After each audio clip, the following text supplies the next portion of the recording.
राधे राधे दोस्तों, आपका कठिन पथ में स्वागत है। जो भगवान नाम जप करते हैं, जो सद आचरण करते हैं, शास्त्र विरुद्ध आचरण असद आचरण है और शास्त्र के अनुकूल आचरण सद आचरण है। सद आचरण, सद भाषण, सद चिंतन, उसे सत्य कहते हैं। जिसका वचन, कर्म और मन संकल्प विकल्प आदि सत्य के अंतर्गत करे, वही सत्य है।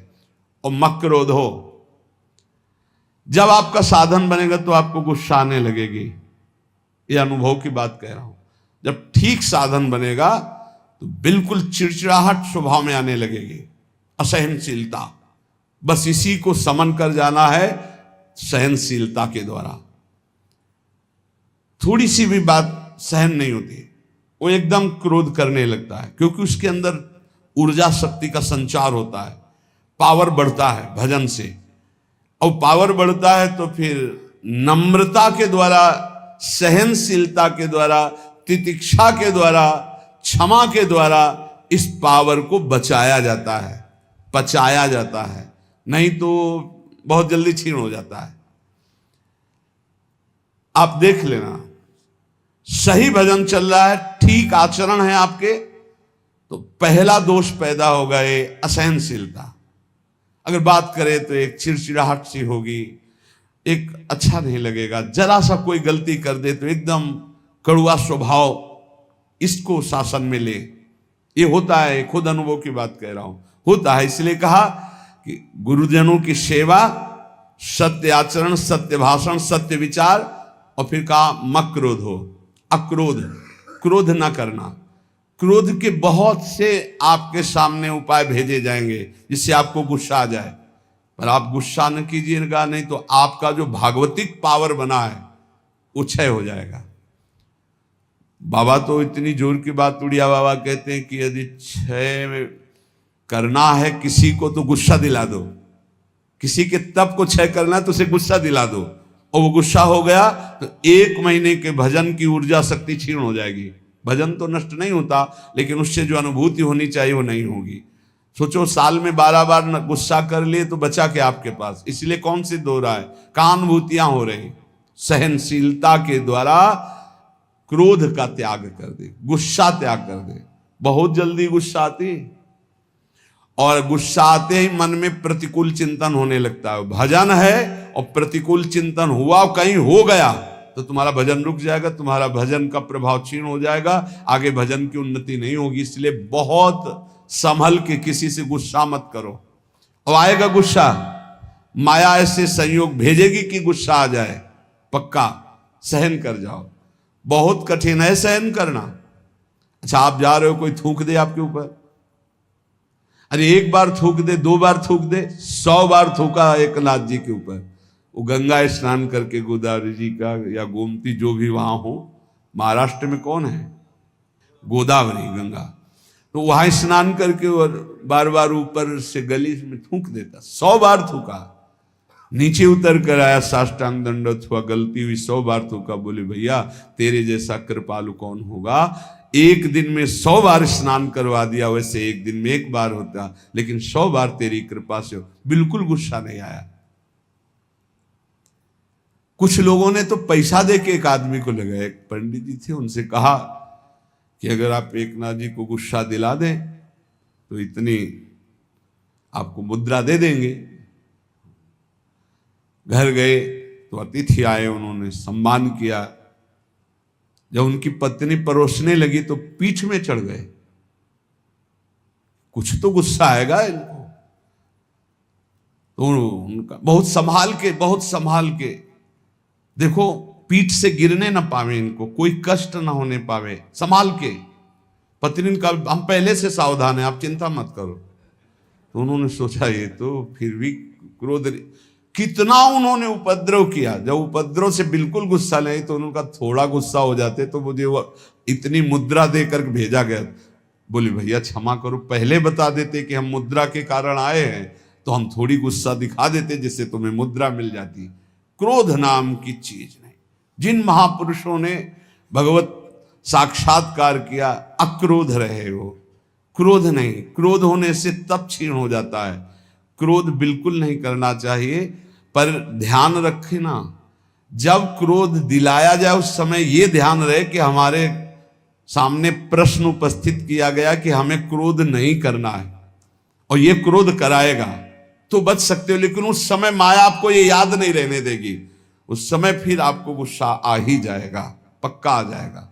क्रोध दिलाने वाली लीला आपके सामने साधकों को प्रायः होती रहती है। अगल बगल से, आसपास से कहीं गुस्सा नहीं करना, शांति से निर्णय करो। तुम्हारी परीक्षा हो रही, तुमको सहनशील बनकर आगे बढ़ना है। और फिर दान में उचर, ये सबके अंदर होना चाहिए। देत लेत मन संकन धरे, बल अनुमान सदा हित करे। दूसरों को अभय दान से बढ़कर के कोई दान नहीं है, ये सबको ही दे सकता है, सबको करना चाहिए। किसी भी जीव को मन से, वचन से, कर्म से हमारे द्वारा दुख ना पहुंचे, ये सबसे बड़ा दान है, अभय दान इसे कहते हैं। और इस अभय दान को पूर्ण निर्भयता में बदलने के लिए नाम दान है, इससे बढ़कर और कोई दान नहीं। नाम दान, किसी को भी नाम सुनाना। राधा राधा जब हम जोर जोर से बोलते जय जय श्री राधे श्याम, तो सबके कानों में नाम पड़ता है और उस नाम का हमें पुण्य मिलता है, हमारा भजन आगे बढ़ता है। इसलिए जोर जोर से नाम कीर्तन हो रहा है, जहां से आप गुजर रहे हो वहां। और जब कभी कहीं भी बैठे हो, बातचीत हो, तो बीच बीच में अभ्यास बना लो। राधा, अच्छा राधा राधा राधा राधा, अच्छा ऐसे बात करना सीखो। है ऐसे अपने मुरारी भाई हैं, वो जब बात करें राधा राधा राधा राधा, हमें बहुत अच्छा लगता है शुरू से, ये नहीं कि आज से ही, शुरू से ना। जब कोई बात विनोद की हुई या कोई भी बात हुई या कोई आश्चर्यमय बात, राधा राधा राधा, ये बहुत अच्छा स्वभाव है। हमें लगता है सबको बनाना चाहिए, सत्संग में नहीं, बीच में। हाँ, अब सब शुरू हो गए राधा बीच में, तो ऐसे नहीं। वो जब बात परस्पर हो रही हो तब उस समय राधा राधा, बहुत मंगल। हम उपासक से बात अगर कभी करते तो यही देखते इसने कितनी बार नाम जपा, कितनी बार नाम लिया। प्रारंभ में नाम बोला, एक बार तो नाम आना चाहिए। हनुमान जी विभीषण जी को सौभाग्य क्यों प्रदान कर रहे हैं? अंदर से आवाज आई, राम राम राम नाम तेहि सुमिरन कीन्हा, हृदय हरसि कपि सज्जन चीन्हा, यही सन हठ करी हो पहचानी, साधु ते होय न कारज हानि। ये साधु है। अभ्यास बनाओ, नाम उच्चारण, बात शुरू करने के पहले नाम उच्चारण बहुत मंगलमयी बात है। दूसरों को नाम सुना दिया, इससे बड़ा कोई दान नहीं। ये चार बातें जिसके जीवन में हैं वो अपने भजन को बढ़ाएगा, भजन को बचाएगा और भजन को पचा लेगा। गुरु आज्ञा में रहना, सत्य क्रिया, सत्य विचार, सत्य भाषण और क्रोध ना करना, और दूसरों को अभय दान देना, भगवान नाम सुनाना। ये चार बातें बहुत जोर की, जिसमें जीव का परम कल्याण हो जाता है। वेद का सार है सत्य, सत्य का सार है जितेंद्रियता, और जितेंद्रियता का सार है त्याग, वैराग्य उपरति। त्याग, भोगों की इच्छा पर भोगूंगा नहीं क्योंकि भगवत प्राप्ति करनी। वैराग्य, भोगने की इच्छा ही नहीं रही। उपरति, भोग ही है, ऐसी वृत्ति ही खत्म हो गई। ये है संपूर्ण वेदों का सार। जो न्याय युक्त कार्य हो, जिसको महापुरुषों ने किया है, जिसका विधान किया, वही कार्य किया जाए, मनमानी कोई कार्य ना किया जाए। यदि मनमानी कार्य किया गया तो उससे लाभ नहीं होगा। आजकल बहुत मनमानी हो रही, बहुत मनमानी। कोई किसी का, ना तो निगमागम शासन स्वीकार किया जा रहा है, वेद का शासन, और ना वेदज्ञ महापुरुषों का शासन स्वीकार किया जा रहा है। सब मनमानी करने में स्वतंत्र हैं। गुरु बस इस बात का कि तुम मंत्र हमें दो, हम 50 को और देते हैं, बस इस बात के लिए गुरु मंत्र दिया, उसका साक्षात्कार किया, इसके लिए नहीं। इसके लिए तो गुरु की अधीनता स्वीकार करनी पड़ेगी। कह रहे कि यत् करोत्यशुभम कर्म शुभम वा यदि सत्तम, अवश्यम तत्समाप्नोति पुरुषो नात्र संशयः। होश में तुम जो कर्म करोगे शुभ या अशुभ तुम्हें भोगना पड़ेगा, कोई मिटा दे ऐसा समर्थ नहीं है। देख लो भाई, कोई मिटा दे ऐसा समर्थ नहीं, वो केवल वही मिटा सकते हैं जिन्होंने पूरी सृष्टि की रचना की, श्री भगवान, दूसरे की सामर्थ्य नहीं। इसलिए हमें विश्वास नहीं है। ये इसलिए बता रहे, करे यद करो त्यशुभम कर्म शुभम वा यदि सत्तमम अवश्यम तत्समाप्नोति पुरुषो नात्र संशया। अवश्य भोगना पड़ेगा जो कर्म किए हैं। इसीलिए हम कह रहे हैं किसी पर ये मत सोचो कि तुम्हारे कर्म को कोई नष्ट कर देगा, कोई नहीं, कोई नहीं। भगवान के पिता दशरथ जी का ये कर्म श्रवण कुमार का धोखे में बध हो जाना क्या नहीं मिटा सकते थे? उनके पिता ने शाप दिया, जैसे मैं पुत्र वियोग से मर रहा हूं ऐसे तू तड़प करके मरेगा। वैसा ही पूज्य महाराज दशरथ जी हा राम कह करके प्राण त्यागे। इसलिए बहुत होश में अगर गलत कर्म करोगे तो उसको भोगना पड़ेगा। और ये भ्रम छोड़ दो कि कोई तुम्हारे दान पुण्य सेव संतरा देने करके तुम कोई जंतुर अंतुर बंधवा कर अपने पाप कर्म को मिटा दोगे। मुझे समझ में नहीं आता, क्योंकि हमारा शास्त्र ऐसा नहीं कहता। बड़े बड़े महापुरुषों को भोगना पड़ा है, और उनकी तो बात क्या, जो ईश्वर कोटि के है, फिर साधारण को ऐसे मिटा सकते हैं। यद करो त्यशुभम कर्म शुभम वा यदि सत्तमो। भाई ध्यान करो, कोई भूल करके पाप मत करो, नहीं तो उसे भोगना पड़ेगा, अवश्य अवश्य भोगना पड़ेगा।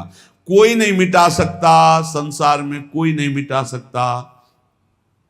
इसलिए सताम धर्मेण वर्तेत क्रियाम शिष्टवदाचरेत असंक्लेशेन लोकस्य वृत्तिम लिप्सेत वै द्विज।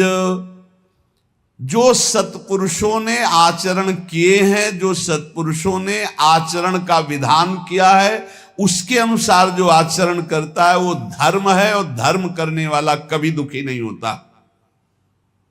तो आप कहोगे धर्मराज युधिष्ठिर को 12 वर्ष का वनवास, 1 वर्ष का अज्ञातवास मिला, धर्म करना क्या? वो तो धर्मराज हैं।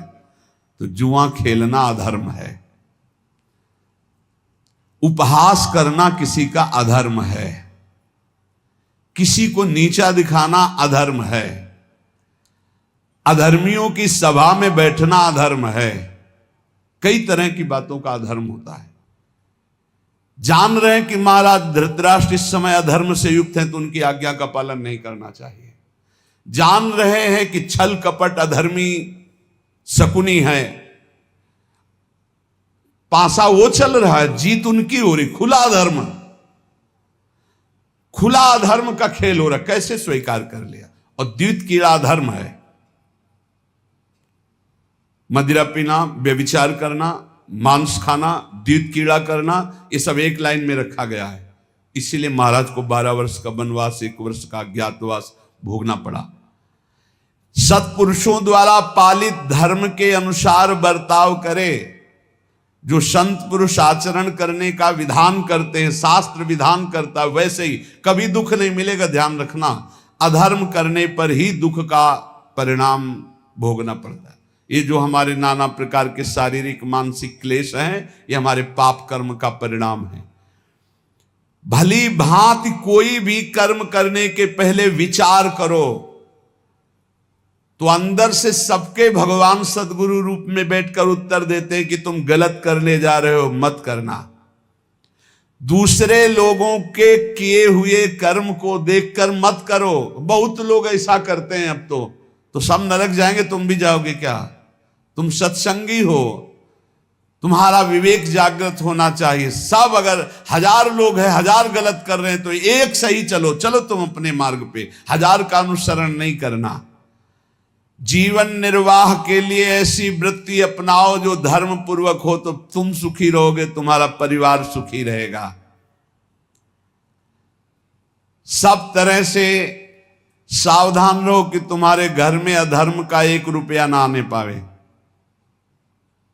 सावधान रहो।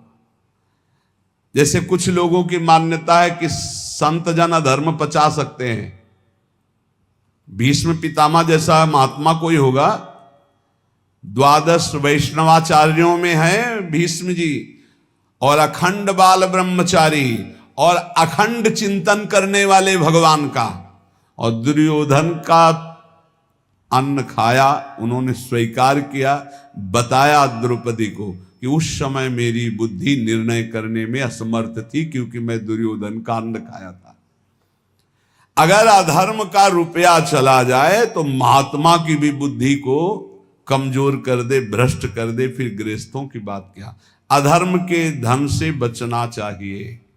अधर्म का अन्न जो है वो बहुत हानिकारक है, इसलिए गृहस्थी में ये लोग सोचते रुपया आना चाहिए, चाहे जैसे आवे। फिर जो रुपया आया 1 लाख, और फिर घर में जो 10 लाख निकालने का वो बनाएगा हिसाब किताब। अमुक को ये रोग हो गया, अमुक जगह ये नष्ट हो गया, अमुक ये हानि हो गई। इसलिए हमारा शास्त्र कहता है सर्वोपायस्तु लोभस्य, सब उपाय करो कि लोभ से कोई अधर्म का धन ना आ जाए तुम्हारे घर में, सावधान रहना। कितने पवित्र होते हैं पुराने लोगों के विचार। हमने देखा है एक बार 100 रुपया का अन्न बिका और 110 रुपया आ गए। अब सोचो 100 रुपया का अन्न और 10 रुपये आ गए तो काफी लाभ की बात है। लेकिन जब वहां गिना गया घर में और 110 आया तो जो घर के मालिक थे उन्होंने कहा बिल्कुल इसी क्षण जाओ और ये पूरा रुपया उनको दिखाओ कि इसमें 10 का एक नोट ज्यादा था, ये 100 देखो है, आपने रुपए दिए, हमारा 100 का अन्न बिका, 10 वापस करके आओ। 10 वापस करके जब आए तब धर्मात्मा पुरुष के घर में ही भगवत भजन सुख शांति किस तरह की, भले अर्थ की अव्यवस्था हो लेकिन धर्म की व्यवस्था एक अद्भुत शांति, एक अद्भुत सुख प्रदान करती। नमक रोटी खाओगे चैन से सोओगे। अगर अधर्म का भाव होता तो बोले अब हम तो बेचा है भाई, 110 आ गए, वो तो चलो 10 ज्यादा ही आ गए, वो निकलेगा कहीं ना कहीं से, किसी को परेशान करेगा। इसलिए कहा तुरंत हटाओ इसको। ये बात सत्संग में बैठा लीजिए, गृहस्थी में जो आप जन है या जो भगवत मार्ग में भी है, अधर्म का धन किसी को भी चैन शांति नहीं लेने देगा, तत्कालिक लगेगा। इतना आ गया यार सब ठीक है, सब ठीक नहीं, अब आतंक मचाएगा वो, अब दुख देगा। इसलिए उपाय करना चाहिए अपनी इंद्रियों को पावन करने वाले तप का। उपाय करना चाहिए किसी भी तरह से हमारे घर में अधर्म का धन ना आवे, इसका उपाय करना चाहिए। भवसागर समुद्र से इससे पार होने का, भगवत प्राप्ति का, क्रूरता का जो अभाव, परम धर्म का आचरण, उत्तम व्रत महापुरुषों द्वारा आचरित और सर्वोत्तम ज्ञान इस समस्त पापों का नाश कर देता। सर्वोत्तम ज्ञान भगवान श्री कृष्ण चंद्र जो गीता जी में कहते हैं, हे अर्जुन, यदि तुम ज्ञान को प्राप्त हो जाओ तो तुम्हारे सारे के सारे जन्म जन्मांतर के पाप नष्ट हो जाएंगे। अपि चेदसि पापेभ्या सर्वेभ्या पाप कृतमः सर्वम ज्ञान प्लवेनैव ब्रजिनम संतिष्यसि। अगर तू सब पापियों में भी अधिक पापी है तो भी तू ज्ञान के द्वारा निसंदेह संपूर्ण पाप समुद्र से अच्छी तरह तर जाएगा, पक्की बात है। अपि चेदसि पापेभ्या सर्वेभ्या पाप कृतमः। पाप करने वाले की 3 श्रेणियां होती हैं। एक होती पापकृत, मैंने पाप किया, पाप करने वाला, और एक होता है पाप कृतर, 2 पापी उनमें से एक अधिक पाप करने वाला। तीसरा होता है पाप कृतम, समस्त पापियों में सबसे बड़ा पापी।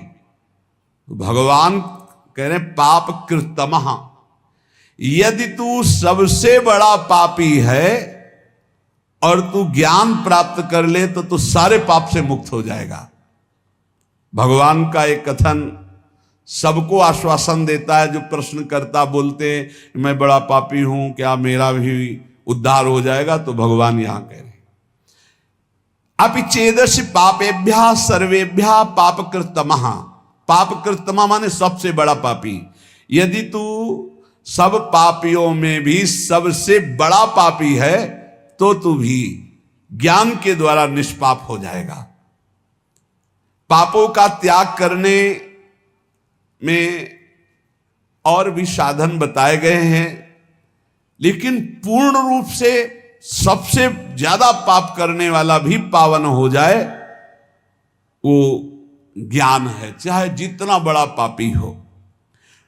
वर्तमान का पाप, पुराना पाप, ये सब मिलकर भारी संकट पैदा करते, भारी दुख पैदा करते हैं। पुराने पाप बाधा रूप में आते हैं, वर्तमान का पाप जलन, डिप्रेशन, विक्षेप ये तत्काल देते हैं। पुराना पाप बाधा पहुंचाता है। आप सही ढंग से चल रहे हो भगवत मार्ग में और आया है एकदम टांग मारी के सब उलट पलट कर दिया। अब उस समय भगवान का दृढ़ भरोसा, नाम जप, तो फिर संभल सकता नहीं। ऐसी टांग मारता है बिल्कुल नष्ट ही कर देता है। पुराना पाप पूर्व जन्म का ऐसा आता है, संभल के रहना चाहिए। बड़े बड़े को देखा फिसलते हुए। वर्तमान का पाप विक्षेप पैदा करता है। जैसे आपसे कोई गलती हो गई तो अब भजन में विक्षेप पड़ेगा। आपसे वर्तमान में कोई अब अशांति पैदा हो, जो ज्यादा मनमानी आचरण करोगे तो मन संकल्प विकल्प इतना सोच में चला जाएगा कि फिर आपको लगेगा कि वो क्या कहते हैं, वही जो मानसिक रोग होता है, डिप्रेशन आ गया। ये वर्तमान के पाप, वर्तमान में आप पापाचरण कर रहे हैं इसलिए ऐसा हो जाता है। जिसे आप जानते ही नहीं कि आप पापाचरण कर रहे हैं, वो पापाचरण है। यदि वर्तमान का पाप छोड़ दे तो बुद्धि शुद्ध हो जाए, तो पूर्व के पाप को भोगने में कोई परेशानी नहीं होती। ये बात, ये जो पूर्व का पाप आता है, ये दंड रोग में आएगा, रोग रूप लेके या विक्षेप रूप के, या कोई घटना बन जाएगा पूर्व का पाप। अब उसे कैसे बचा जाता है? जैसे परमार्थ में आया, मार हाहाकार मचा दिया, उलट पुलट सब कर दिया। अब अपने को पकड़े रहना, जैसे कोई मजबूत सहारा मिल जाए हम उसको पकड़े रहें, ऐसे हमें पकड़े रहना। कुछ भी हो, चाहे मार डाले जाए, श्री जी को नहीं छोड़ेंगे, गुरु जी को नहीं छोड़ेंगे। कुछ भी हो जाए, कुछ भी हो जाए, आप पकड़े रहो, पकड़े रहो, पकड़े रहो। हवा ही निकल गई, सब खत्म, फिर ठीक।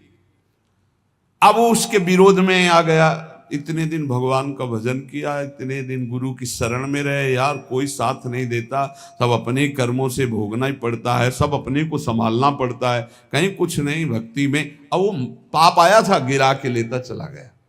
पूर्व का पाप वर्तमान का यदि पाप नहीं है तो कुछ नहीं बिगाड़ पाएगा, और वर्तमान में यदि पाप है तो वो पहले ही बुद्धि को मलिन किए हुए पूर्व का पाप आके आपको नष्ट कर देगा। यदि इस बात को समझो कि 100 वर्ष से घना अंधेरा है और वहां एक दिया सलाई खींच दी गई तो अंधेरा नष्ट होगा ना, जितनी जगह में प्रकाश है। ऐसे ही ज्ञान जो है अनंत जन्मों के पापों को तत्काल नष्ट कर देता है। चेत भगवान कह रहे, ऐसा पापी जो सब पाप खूब किए हुए है, स्वयं परमात्मा में तो कभी लग नहीं सकता। पापी आदमी कभी नहीं लग सकता, परंतु लग ही नहीं सकता ऐसी बात नहीं है, स्वयं से नहीं लग सकता। पाप करने वाला स्वयं से भगवान में नहीं लगता। कैसे लगता है? किसी महापुरुष का संग हो जाए, कोई प्रवचन उपदेश अचानक अनिच्छा से सुन ले। जैसे एक दिन एक भाई आए थे, वो कह रहे थे मैं बताना चाहूंगा कि मैं घोर नास्तिक, कभी किसी शास्त्र, संत, भगवान कोई चर्चा नहीं। पर एक दिन ऐसे ही कर रहा था तो आपका प्रवचन आया, देखिए क्या नाटक हो रहा है, और खोला, बोले उस दिन से फंस गए। आज तक हम मुक्त ही नहीं हो पा रहे हैं, अब तो और कुछ देखना ही नहीं रह गया, अब तो बस इंतजार रहता है कब सत्संग पढ़े, कब एकांतिक पढ़े। बदल गया, जीवन बदल गया। क्या हुआ? भगवत शब्द कान में गए, जीवन का परिवर्तन कर दिया। बोले पापी लोग, मनुष्य जो पाप का आचरण करते हैं, वो स्वयं से भगवान में कभी नहीं लग सकते, पर लग ही नहीं सकते ऐसी बात नहीं। किसी महापुरुष का संग हो जाए या कोई ऐसी विपरीत घटना परिस्थिति घट जाए कि उसका कोई साथ ना दे, और फिर उस समय कोई उसे भगवत मार्ग बताने वाला मिल जाए, या कोई ऐसा वातावरण उसको मिल जाए जिस वातावरण में भागवतिक, ऐसे अचानक किसी कार्य से वृंदावन आया, अच्छा सत्संग हो रहा है क्या, खड़े होके सुन लिया, तो उसका तत्काल परिवर्तन हो सकता है। अन्यथा पापवंत कर सहज स्वभाव, भजन मूर्ति भाव न काऊ। पापी पुरुष का भजन में या भगवत मार्ग में या सत्संग में ऐसी कोई रुचि नहीं होती। सर्वम ज्ञान प्लवे नैव व्रजिनम संतरिष्यसि। भगवान कह रहे हैं कि बहुत पाप किए हैं, लेकिन सदगुरु की शरण में बैठ गया और गुरु ने बताया कि देख, जितने कर्म होते हैं वो सब शरीर से होते हैं,